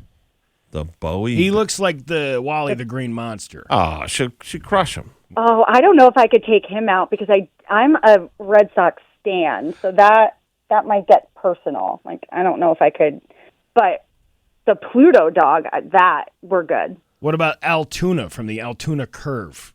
It's a tuna fish. You're gonna I'm making sushi out of him. Yeah, there you go. Now we're talking. See? Now we're talking. We could definitely do this. No one wants sushi in Altoona, Pennsylvania, by the way. It's not going to be good. Just letting you know. How do you know? Huh? Don't you have all the lakes around there? You ever heard the shores of Altoona? Neither have I. I've done shows in Altoona. Sushi sounds terrible. Yes. All right. So we're going to have to check back in with you at some point and get an update to whether or not the yard goats have finally reached out to you. Yeah. The good step is they've reposted the video. So that's a step in the right direction. So we want to also send We're people getting somewhere. to your Instagram, right? So we want to send them to your Instagram so they can follow you, and then we want to send them to the Yard Goats so they can message them and say, hey, we listen to Rock 102. Let the girl. Now, you're not, just to make it clear, you're not trying to take the mascot's job. You just want to do it for one day. Give them vacation for one day. Let Right. them take a game off. That's all I'm asking. Let me sub in. Especially in the middle of the summer when it's like 900 degrees outside. Somebody's going to want to take a break from that costume. You know. And that will probably be me. That sounds terrible. Well, but it's only one day, Kelsey, so you can handle it. I'll take it. Yes, whatever they're willing to give. You know, Kelsey, for years I've been coming into the show, and I have hinted around the fact that I would love to go up in a jet for a ride-along at Barnes, you know, but I'm fat now. So I was like, listen, I'll lose 100 pounds if I can do a ride-along in a jet. I'll lose 100 pounds to do the ride-along in the jet, you know, because that's how much. Now, I don't want to be a fighter pilot. I don't want to take the job. I just want to experience it. So you just want the experience of one day with that mascot, with everyone cheering for you or Choo Choo or Chomper. So we want for the mascot. Yeah, and we want people to go to the Yard Goats and message. Don't even just vote in the poll. Message them. Be like, hey, first of all, we listen to Rock 102. Yeah. Stop ignoring them. I love that. And we want Stop Kelsey ignoring them. Yeah. And we want Kelsey Phillips to be the mascot for one day. Kelsey, if anybody wanted to follow you along on your journey to become the Hartford Yard Goat mascot for one day, where can they find you on Instagram or Facebook or whatever? Absolutely. So my Instagram is @RealWithKP. And from there, you can go through, see all of my posts. I do have the Hartford Yard Goats tagged in them, so you can definitely get to the Yard Goats from there. All right. Well, we're loving the videos, and we wish you the best of luck in this whole campaign that you have for the Hartford Yard Goats. Thanks, guys, and thanks for having me on. I appreciate it. No problem. Kelsey Phillips with Bax and Nagle and Marty Caproni on Rock 102. The Rock 102 app. Rock 102, Springfield's Classic Rock. It is 8:29 in Queen on Rock 102. Bax and Nagle Show. Bax out this week. Marty Caproni's here with the $20 dinner and a comedy show ad constantly. What? No, I was just going to comment Cheap Trick. I was going to say maybe they should change their name to Moderately Priced Trick because, tariffs and the economy. We didn't play Cheap Trick. Isn't that Cheap Trick? That was Queen. Oh. Where are you right now? What show are you on? Are you on the Kellogg crew? Because I'll be damned if I have a breakfast cereal in my studio. 10th caller, I guess. Yeah. Hey, Dave Matthews is coming to the Meadows Music Theater on July 25th, and Rock 102 wants to send you to that show, with all that Dave Matthews music that we play. Tune in to Afternoons with Pat Kelly this week for your chance to win a pair of tickets to see Dave Matthews. For show details, visit rock102.com/concerts, and it's all from Rock 102, Springfield's Classic Rock. You'll be just... We're going to be playing some Dave Matthews coming up next. I got a buddy. Actually, it is 8:30, and we got news, and it's coming up next at Rock 102. It is 8:31 at Rock 102. It is time for news brought to you by Big Y, Your Family Market. And now, local radio icon, Steve Nagle. I could have just introduced myself. No, it's fine. Okay. Crews were sent to put out a fire at the Holyoke Mall late Tuesday night. The Holyoke Fire Department, and just when we had the escalators working again, the Holyoke Fire Department stated at approximately 11 p.m., crews were alerted to a fire on the roof of the Holyoke Mall. When they arrived, they found heavy fire coming from the ductwork on the roof close to the area of the Target store and smoke throughout the mall. The fire was difficult to put out as it extended through the ductwork from the food court in the basement to the roof. The fire was upgraded to a third alarm fire and was brought under control around 2 a.m. Mutual aid was provided by Holyoke Police, State Police, and the Cataldo Ambulance. The one guy on the ambulance. That's not a 3-alarm. No injuries were reported. Yeah, but you know what? It's a 1 alarm with 2 side orders of alarm. This is the problem, though. Mm-hmm. This is... Remember who you're getting your information from. Yeah. If it's 22 News and they're mostly wrong about most of the stuff, how do you know that there weren't other fire departments that were called in? Right. Yeah. Sure. Yeah, it was, we had the state trooper out here. He was holding a hose, and then the ambulance guy had an axe. He was knocking down the door. And then the Holyoke police, they were there to turn the hydrant on. That's what they did. They had the big wrench. They opened up the fire hydrant. 3 alarms. 3 alarms. Exterior. All kinds of places. There we do. It was from the duct work. I think they were working on the duct work. Okay. And then the good thing is it was under control by 2 a.m. and the scene was cleared by 3. Oh, that's fast. So most of the mall will be closed unless it's an outside store like Best Buy or Target or JCPenney or any of the exterior places will be open.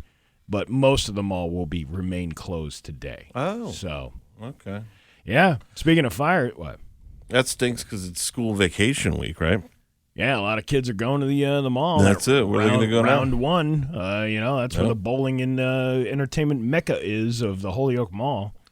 I've been around one. It wasn't bad. I'm a Dave & Buster's guy from always seeing Dave & Buster's on the road, but I was impressed with round 1 when I went. Yeah, about that diseased petri dish Billy Bees with all those kids with their snot hanging around the jungle gyms all over the place, and people getting sick left and right. It's where the next COVID could come from. You never know. Is any bats being murdered at the Holyoke Mall with the COVID?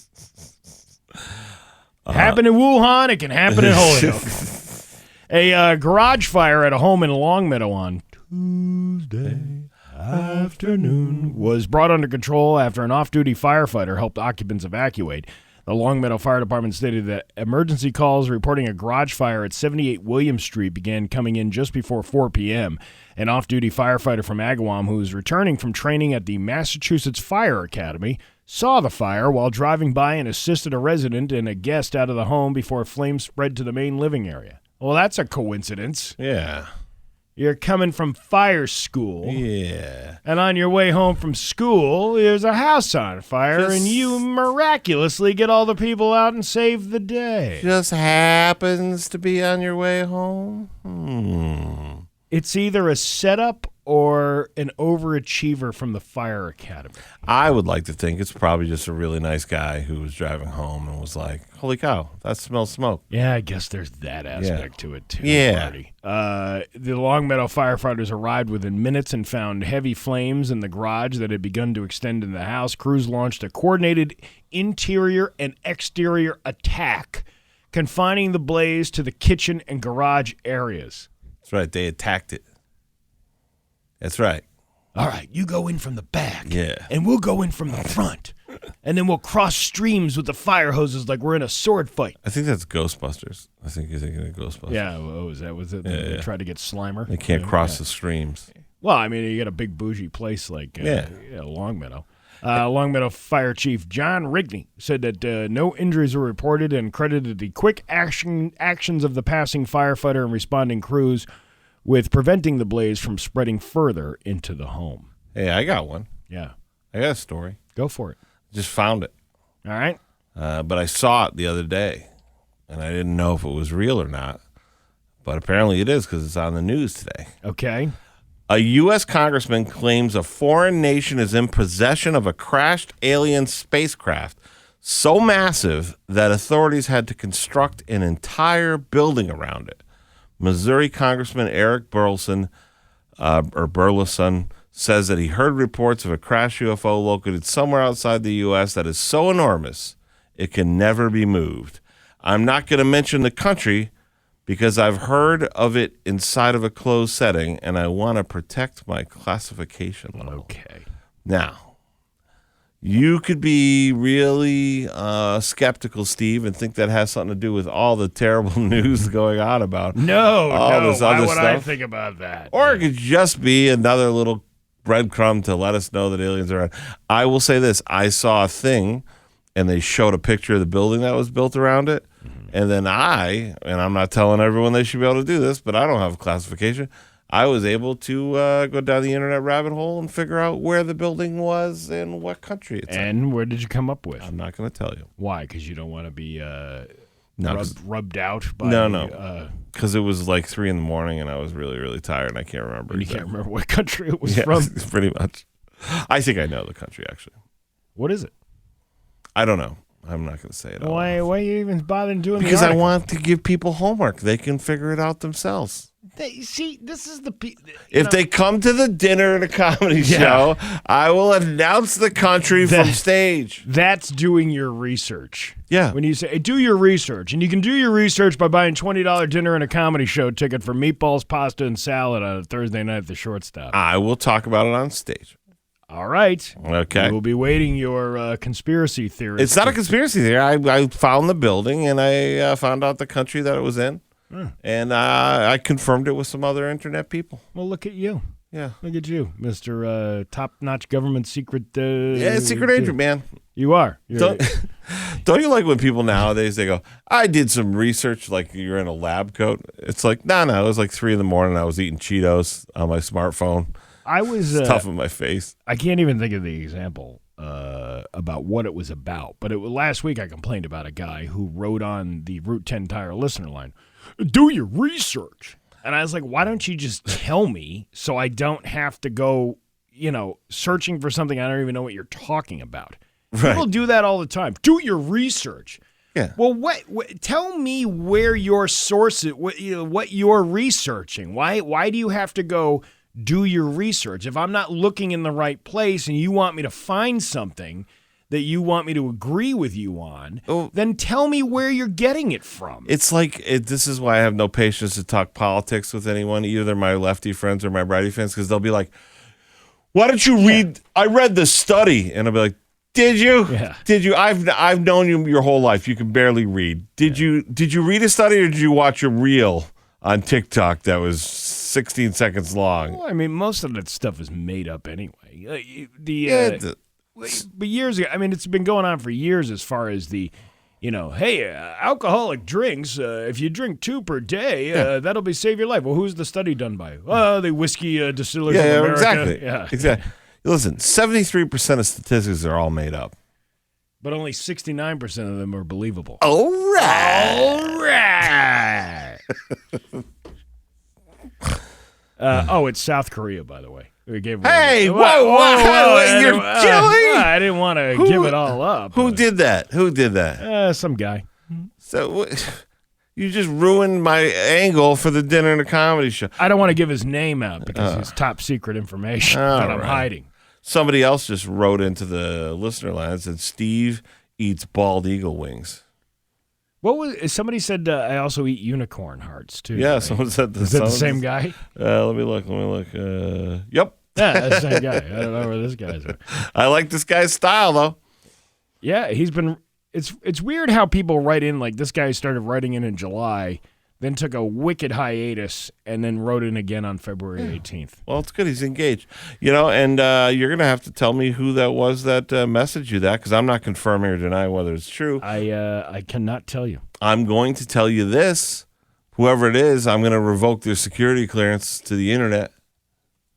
I don't think you can do that. You won't even know what's going on. 83% of the time I can do that. What is this? Study. Oh, this is from December. See, I get confused with some of these messages. Someone else wrote in, 3-alarm is a 3 times the resources, not towns involved. All right, fire nerd. How about this? 3 times the resource. An ambulance is not a resource, and a state police is not a resource to a fire. It's not a relevant resource. At best, you could say it's a 1 2/3 alarm. You don't think there's a state trooper or an ambulance guy out there going, I really wish that I had always been a firefighter? Yeah, it's probably a ton. In fact, if you were a cop nowadays, you would talk about people who have a tough job.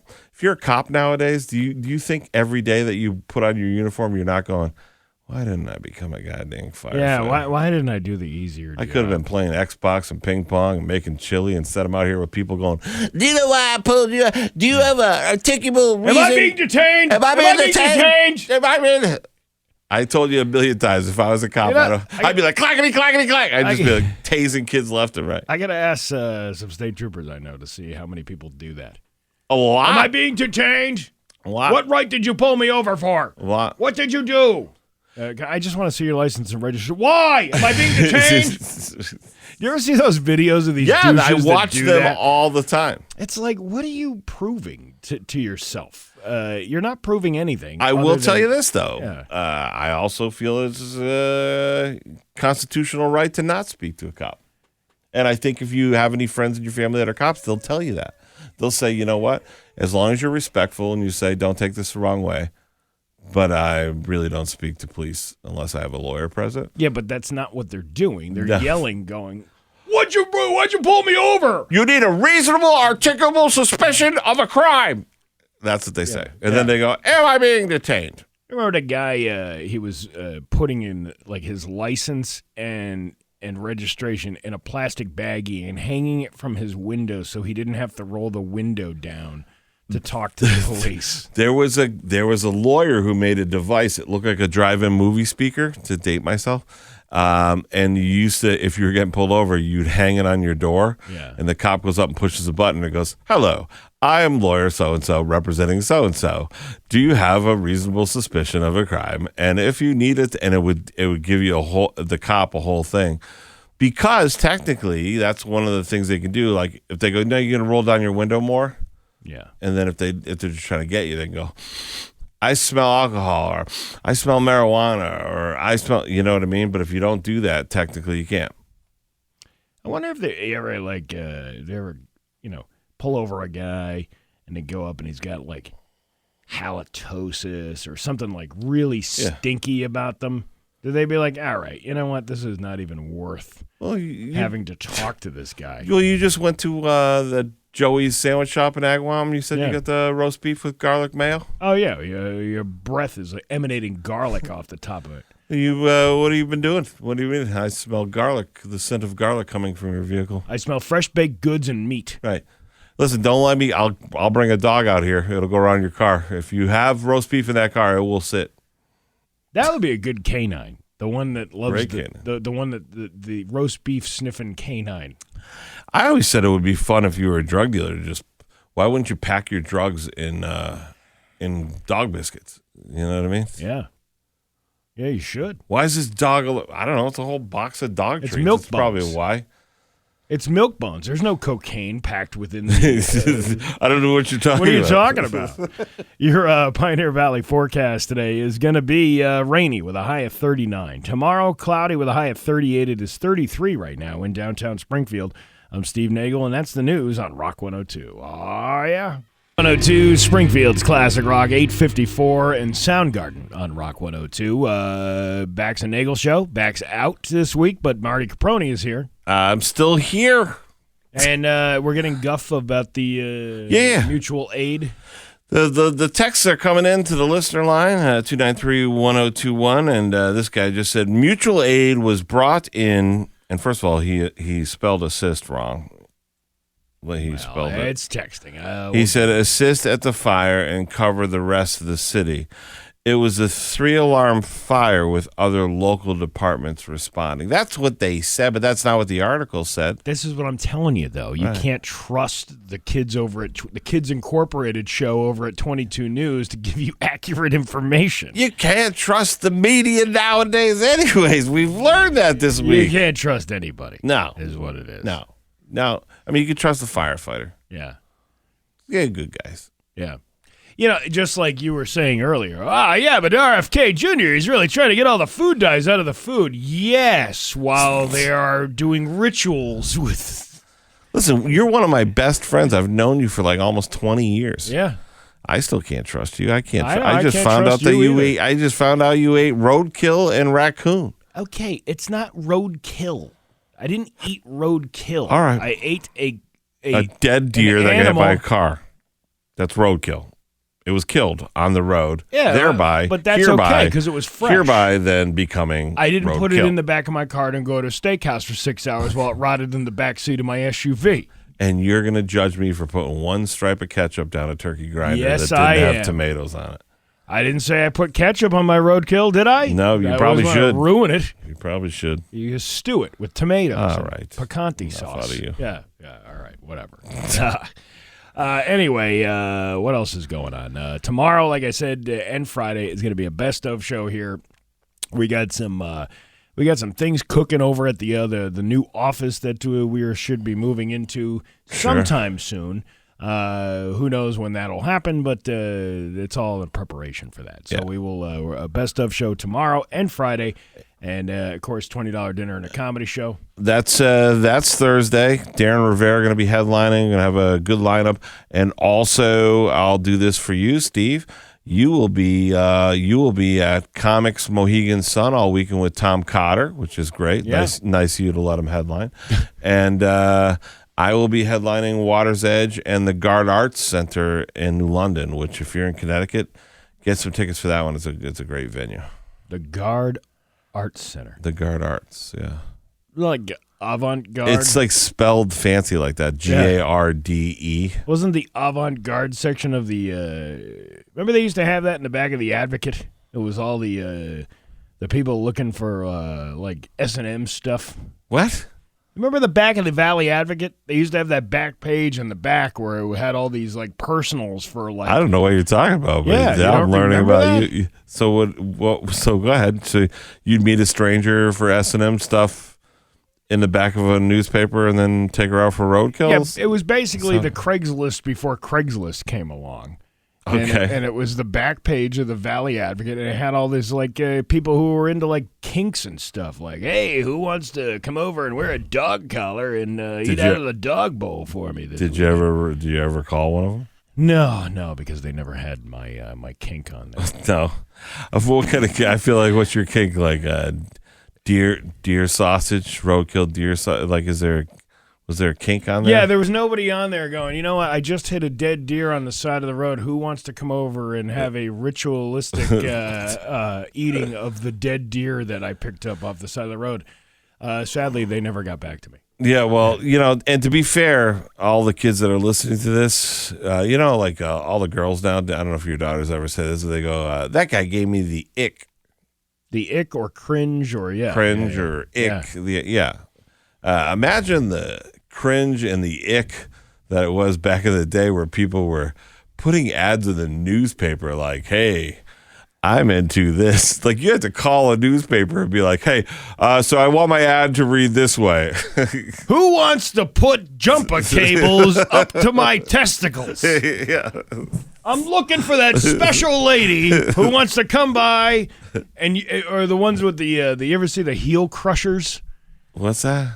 There's like this whole group of people who like getting their stepped on with the heels. Yeah, their clackers smashed by a high heel. I don't understand why anyone would do. I'm not going to judge. Listen, they call that what they call it now. It's a kink. They call it kink shaming. Yeah, I don't want to kink shame anyone. Yeah, but that's I don't know. That's a weird one. You want someone to abuse your junk? You know what my kink is? Having health insurance. Yeah, I know. Finding somebody normal. Yeah, that's the hardest. That's the hardest unicorn to find out there. Yeah, well, listen, is anyone normal anymore? Nah. Have we not figured that out over the last couple of weeks? No, I think the internet really unveiled us all. You really, Bill Gates, for crying out loud. I always thought he was just a nerd. He was. Stephen Hawking. Yeah, Stephen Hawking was into it. I didn't even know. Why don't you come over here and sit on my chair? Yeah, that's How they must have? Did they have? Was that ACA accessible down at that island down there? Was that? Who's he going to complain to? Yeah, we can tell that Epstein Island has the handicap ramp for Stephen Hawking when he came in. It's 9 o'clock on Rock 102. For your business to grow, you need customers, not impressions, not likes. Customers. You're spending more on advertising than ever, but you're still... Rock 102, Springfield's classic rock. It's Aerosmith, 9/11 on Rock 102. It's not 9/11. Okay. It's 9 Never a.m. forget. It's 11 minutes after 9 a.m. Yeah, never forget all the... All right. It was an inside job. Yeah. Bax and Nagle show. Bax out for vacation. Marty Caproni's here. We'll have Hollywood Trash coming up in just a little bit. Oh, yeah. 102. $20 dinner and a comedy show.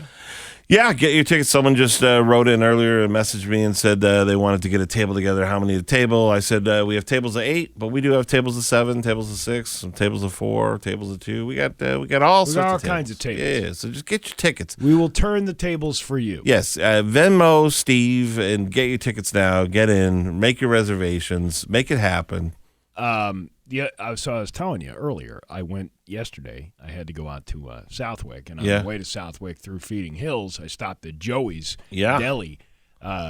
Really good roast beef sandwich. Okay. A hot roast beef on a onion roll and garlic mayonnaise, and it was really, really good. I also picked up. I'm the kind of guy, like, I'll try to cook as much as I can at home. Yeah. But with the schedules, with the kids, and all this other stuff, you pick up a pre-made meal. And I know Autumn Mist Farm, they have, like, I've gotten their beef stroganoff before. They sell them in, like, freezer. They're freezer packs. Okay. And you bring it home, you put it in the oven, and an hour later it's done. Same thing at this place yesterday. This Joey's. Yeah. I got a lasagna because my daughter loves lasagna. I do like a good lasagna. So I said, well, let me try it out. So I got a lasagna, and I also picked up a shepherd's pie. Did you do it? I did the lasagna last night. How was it? It was fantastic. Really? Yeah. It was like, see, all these little places around here that have these food I'm telling things. But Joey's over in Feeding Hills. I think there's actually a thing on our I don't want to say that. Okay. The Rock 102 store, but I might be wrong about that. But yeah, Joey's over there, and I'm going to try the shepherd's pie tonight. Oh, well, I'm still on my hunt for cold cut grinder. Somebody told me Celery Stock, which is a great place for a sandwich. I've never had their cold cut, but I always get the chicken salad there. The Celery Stock is a guy. Have you ever been in there? Yeah, the guy's awesome. He's like the soup Nazi. He is, and he's somebody I know went online and was complaining about the attitude of that guy that works He's there. the best. And she's like, I will never, ever go back in there. And I'm like, the place has been there since 1975. Like, it ain't moving because... Let me speak on that guy's behalf, lady. Good. I don't want you here. That's pretty much what he would say, because the thing I like about him, Steve, is when you're in line there, as long as you don't do something stupid, he's very nice and cordial. But if you do something stupid, he goes like, no, stupid. He'll literally say that, no, stupid. He's never called me stupid. It's no, but he'll make you feel stupid. It's one of those guys that are like, all right, just move the line along. He's got food to serve, and he's got soup to dish out. Yeah, and when I'm in there, my only goal when I'm in there is to not have him be like, oh, this idiot. And I've done better in the recent years of it, you know? And you're right. It's very much like the soup Nazi type of thing where you have to know what you want before you even walk up to the counter, because it's a very busy lunch place. And there's people coming in there left and right. You got to... Their chili's unbelievable. Their cheeseburger chowder's unbelievable. And their chicken salad's unbelievable. I know everyone's like, you got to try cold cut there now, but that's not the cold cut that I have in my mind. I'm hoping... I'm going to stop my buddy Ronnie's at Lanzarado's. I'm going to ask him for a cold cut grinder this week. And I'm hoping that's going to be the one that covers all those bases. Oh, is that what it is? I have it in my mind. I did have the great one from Falls Pizza that was really, really good. It had all the fancy stuff, balsamic on there and bacon jam and all that. It's delicious. But it wasn't the one I had in my mind. Does that make any sense to you? Yeah, I know. You know what I'm saying? Yeah. It wasn't what you pictured. Great food. Yeah, amazing food, but what I had in my head is I'm still on the hunt for it. Atkins, I had a great one at Atkins Farms. You ever go there? Atkins is a pretty good place. Yeah. Oh my God, unbelievable! The sandwiches are good. The bakery in there is good. All the stuff. What about Randall's? You ever have Randall's? Randall's is my jam. I go to Randall's once a week. The Randall's got the buffalo chicken salad. That's my chicken salad. That's when I go. And I went on. It was Valentine's Day. I went on Valentine's Day. No buffalo chicken salad. I swung and missed.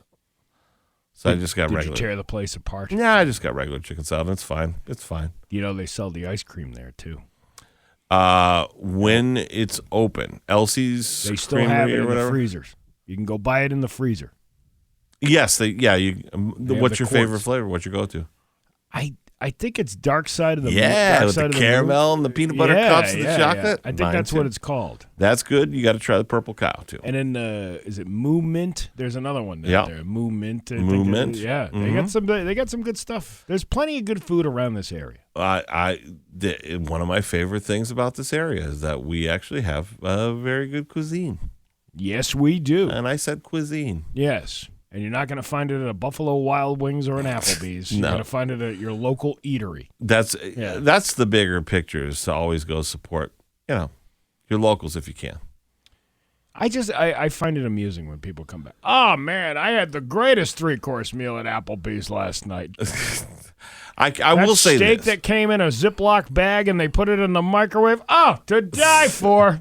I'll say this. If you're pressed and you got to go somewhere and it's going to be a chain. Yeah, and you don't have a microwave nearby, you can just go there. No, but I know you hate Applebee's. Applebee's, whatever. Applebee's is good at 11 o'clock at night because nothing else is open.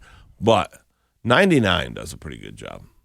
Yes, there's 99 reasons to keep going back for more. No, I'm just saying as a chain.